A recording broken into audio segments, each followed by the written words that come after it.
This demonstration will show you how to use the assignment grading uh, tools rather than using the grade book.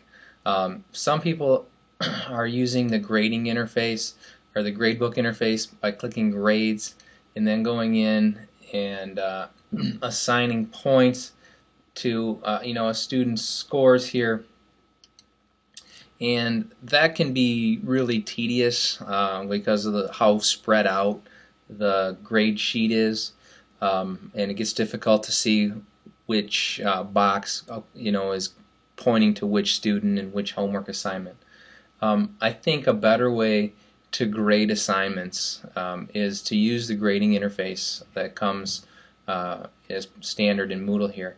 I'm going to click an assignment that doesn't have any submissions just to demonstrate. If you click on the assignment name, you'll see in the upper right corner it will say X number of attempts have been made on this assignment. So if 15 students have turned in their assignment, it'll say 15 attempts have been made. If nothing's been turned in or it's an offline assignment, it will say no attempts have been made. But it's a hyperlink, so just go ahead and click on that.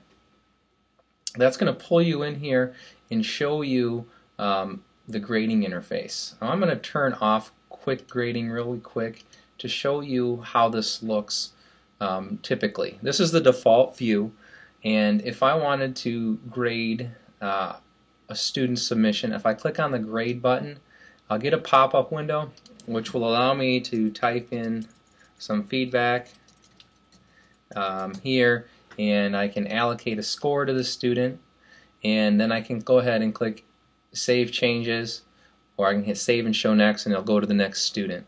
I'm going to go ahead and click Save Changes here, and it's put in a score for this student, and I have a grade all in here, and it shows my comment as well. If you don't want to go through that pop-up window and then scrolling through each of the pop-ups, you can turn the quick grading function on and hit Save Preferences, and it'll change. And at this point, you can click on the student score, you can select a point value, you can put in some feedback here. And what I would recommend you do, every 3 or 4 students, go ahead and hit Save All My Feedback, because this really is just holding the data there until you hit that Submit button. It's not going to commit it to the database.